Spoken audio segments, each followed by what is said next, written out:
नमस्कार दोस्तों, एक बार फिर स्वागत है आपका आपके अपने चैनल नई उमंग में। तो आज हम इस वीडियो के माध्यम से बात करने वाले हैं। अभी हाल ही में बिहार में एक नई भर्ती का नोटिफिकेशन जारी किया गया है और वो किस चीज़ का है। एलआरसी बिहार क्लर्क एएसओ कानूनगो की भर्ती का आपका नोटिफिकेशन है वो जारी कर दिया गया है, जिसके अंतर्गत अगर बात करें तो इसमें आपकी 10,000 प्लस पदों के लिए क्या अभी ऑनलाइन आवेदन आमंत्रित किए गए हैं, जिसमें से 1857 पोस्ट है वो आपकी इन 3 पोस्ट के लिए और बाकी बची आपकी 8244 पोस्ट ये आपकी क्या है आमीन की भर्ती के लिए, जिसका लिंक आपको इसी वीडियो डिस्क्रिप्शन मिल जाएगा। आप उस पर क्लिक करके सारी जानकारी देख सकते हो। तो इस वीडियो के माध्यम से हम डिस्कस करने वाले हैं कि एलआरसी बिहार क्लर्क एएसओ कानूनगो का सिलेक्शन प्रोसेस क्या होगा, एलआरसी बिहार क्लर्क एएसओ कानूनगो की सैलरी क्या रहेगी, इसका एग्जाम बेटर क्या होगा, इसका सिलेबस क्या रहेगा और भी बहुत सारी बातें जो आपको बिहार एलआरसी क्लर्क एएसओ कानून को ऑनलाइन एप्लीकेशन फॉर्म 2022 के बारे में आपको जानना जरूरी है। वो सारी बातें हम इस वीडियो के माध्यम से डिस्कस करने वाले हैं। अगर आपके मन में कोई डाउट रह जाता है या फिर आपको कोई चीज समझ में नहीं आती है तो आपको इसी वीडियो के डिस्क्रिप्शन में एक लिंक मिल जाएगा। आप उस लिंक पर क्लिक करके सारी जानकारी देख सकते हो। इसके अलावा आप नीचे दिए गए कमेंट बॉक्स में कमेंट करके पूछ सकते हो, आपकी तुरंत सहायता की जाएगी। तो चलिए शुरू करते हैं आज की जानकारी को। आज की जानकारी वो किस चीज के बारे में है। बिहार एलआरसी डीईओ यानी क्लर्क कानूनगो और एएसओ की वैकेंसी 2022 का नोटिफिकेशन आपका जारी किया गया है।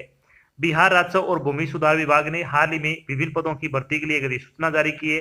इस अधिसूचना के अनुसार बिहार राजस्व और भूमि सुधार विभाग ने अमीन क्लर्क असिस्टेंट सेटलमेंट ऑफिसर और कानूनों की भर्ती के लिए कुल 1857 पदों के लिए आपसे ऑनलाइन आवेदन आमंत्रित किए हैं। योग्य और इच्छुक उम्मीदवार 21 अक्टूबर 2022 से 18 नवंबर 2022 तक अधिकारी वेबसाइट के माध्यम से department of revenue and land reforms Bihar में बिहार एलआरसी क्लर्क एएसओ कानून को भर्ती 2022 के लिए आवेदन कर सकते हैं।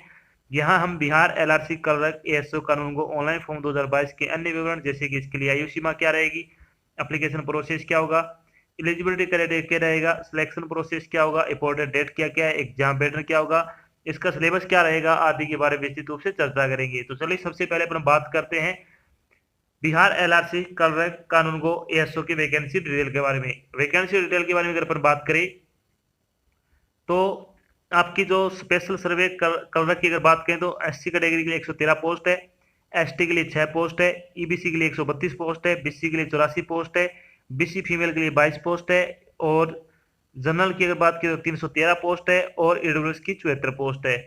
अगर बात करें स्पेशल सर्वे असिस्टेंट सेटलमेंट ऑफिसर यानी एसओ की तो एससी कैटेगरी के लिए 57 पोस्ट है, एसटी के लिए 4 पोस्ट है, ईबीसी के लिए 71 पोस्ट है, बीसी के लिए 37 पोस्ट है, बीसी फीमेल के लिए 13 पोस्ट है, जनरल के लिए 145 पोस्ट है और ईडब्ल्यूएस के लिए 28 पोस्ट है।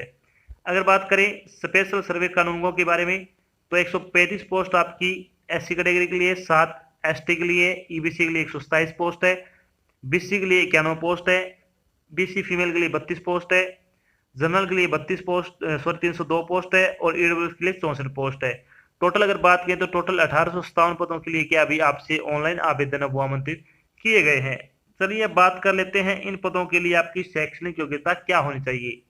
शैक्षणिक योग्यता के बारे में अगर अपन बात करें तो सबसे पहले बात करते हैं स्पेशल सर्वे कानूनों के बारे में। तो आपको क्या किसी भी मान्यता प्राप्त शिक्षा बोर्ड या फिर विश्वविद्यालय से आपको सिविल इंजीनियरिंग की डिग्री की होनी चाहिए। साथ में आपके पास क्या कम से कम 2 साल का एक्सपीरियंस है वो आपको संबंधित क्षेत्र में होना जरूरी है। अगर आपके पास कम से कम 2 साल काम करने का अनुभव है और आपने सिविल इंजीनियरिंग की डिग्री कर रखी है तो आप स्पेशल सर्वे कानून के लिए अप्लाई कर सकते हो। अगर बात करें क्लर्क यानी स्पेशल सर्वे क्लर्क के बारे में तो candidate must have pass the bachelor degree in any stream, यानी आपको किसी भी मान्यता प्राप्त विश्वविद्यालय से बैचलर डिग्री किया होनी चाहिए किसी स्ट्रीम में। प्लस में आपके पास बीएड डीएड का आपके पास क्या है डिप्लोमा अगर आपने कर रखा है बीएड या फिर डीएड की तो आप इसके लिए अप्लाई कर सकते हो। असिस्टेंट की अगर बात करें तो आपको सिविल इंजीनियरिंग की होनी चाहिए किसी मान्यता प्राप्त विश्वविद्यालय से और 2 साल का आपके पास एक्सपीरियंस होना जरूरी है। अगर आपके पास 2 साल का एक्सपीरियंस है और आपने किसी मान्यता प्राप्त विश्वविद्यालय से सिविल इंजीनियरिंग की डिग्री कर रखी है तो आप इसके लिए अप्लाई कर सकते हो। चलिए बात कर लेते हैं अब एज लिमिट के बारे में। एज लिमिट की अगर बात करें तो मिनिमम आपकी एज है वो 18 वर्ष होनी चाहिए और मैक्सिमम एज की अगर बात करें तो 37 वर्ष हो सकती है। इसके अलावा आपकी क्या अलग अलग पोस्ट के लिए अलग मैक्सिमम एज रखी गई है, इसके लिए आपको जो इसका ऑफिशियल नोटिफिकेशन है वो चेक करना होगा। इसके अलावा आपको जो सरकारी नियम के अनुसार सरकारी नौकरी में आयु सीमा में छूट दी जाती है वो छूट आपको यहाँ पे भी प्रदान की जाएगी। बात कर लेते हैं इंपॉर्टेंट डेट के बारे में। इंपॉर्टेंट डेट के बारे में अगर अपन बात करें तो बिहार एलआरसी कलरक एएसओ कानून को ऑनलाइन एप्लीकेशन फॉर्म भरने की स्टार्टिंग डेट के बारे में अगर बात करें तो आपका फॉर्म है वो 21 अक्टूबर 2022 से भरना शुरू हो जाएगा।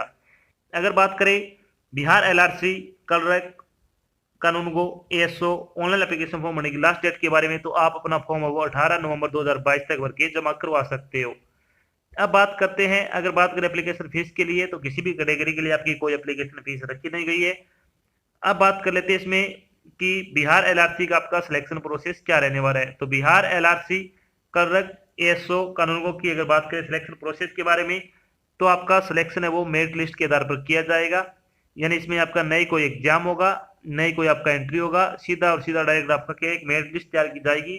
जो आपने डिप्लोमा या डिग्री कर रखी है उसमें अगर आपने जो प्रतिशत अंक प्राप्त कर रखे हैं उसी के अकॉर्डिंग की आपकी जो मेरिट लिस्ट है वो तैयार की जाएगी।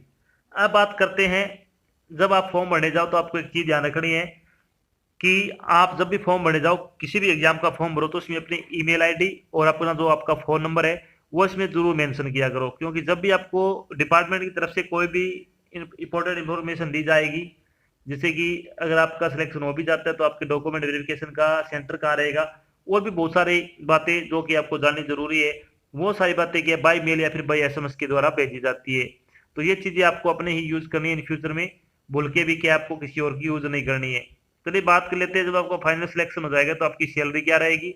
तो बिहार एलआरसी कलर की सैलरी बारे में अगर बात करें तो आपकी 25,000 रुपये पर मंथ के हिसाब से आपको सैलरी दी जाएगी। Bihar LRC assistant settlement officer की अगर बात करें तो 59,000 रुपये आपको क्या पर मंथ के हिसाब से सैलरी दी जाएगी। बिहार एलआरसी कानूनगो की अगर बात करें तो 36,000 रुपये पर मंथ के हिसाब से आपको सैलरी दी जाएगी। तो आपको बहुत अच्छी सैलरी दी जाएगी। अगर आप योग्यता रखते हो तो आपके फॉर्म जरूर अप्लाई करना चाहिए। तो ये तो थी आपकी छोटी जानकारी जिसके माध्यम से हमने डिस्कस किया कि अभी हाल ही में बिहार एलआरसी कलरक एएसओ कानूनों को भर्ती 2022 का नोटिफिकेशन जारी किया गया है। साथ में हमने डिस्कस किया कि बिहार एलआरसी कलरक का आपका सिलेक्शन प्रोसेस क्या होगा, एग्जाम पैटर्न क्या होगा, इसका सिलेबस क्या रहेगा, इसकी सैलरी क्या रहेगी और भी बहुत सारी बातें जो कि आपको Bihar LRC online application form 2022 के बारे में जानना जरूरी है, वो सारी बातें हम इस वीडियो के माध्यम से डिस्कस करने वाले हैं। अगर आपके मन में कोई डाउट रह जाता है, फिर आपको कोई चीज समझ में नहीं आती है, तो आपको इसी वीडियो के डिस्क्रिप्शन लिंक मिल जाएगा, आप उस पर क्लिक करके सारी बातें पूछ सकते हो। आशा करते हैं हमने आपको जो जानकारी प्रोवाइड कराई वो आपको अच्छी लगे, समझ में आई है। अगर जानकारी अच्छी लगे तो इस वीडियो को लाइक और शेयर जरूर करें। अगर आप चैनल पर नए चैनल को सब्सक्राइब कर लेना और साथ में आपको एक बेल आइकन देकर उसको आपको प्रेस कर लेना ताकि जब भी कोई नई जानकारी डाल जाए आपके पास उसका नोटिफिकेशन आ जाए और आप जल्द से जल्द की जानकारी ज्वाइन कर सको। तो आज की जानकारी बस इतना ही, मिलते हैं एक नई जानकारी के साथ, तब तक के लिए जय हिंद, जय भारत, धन्यवाद।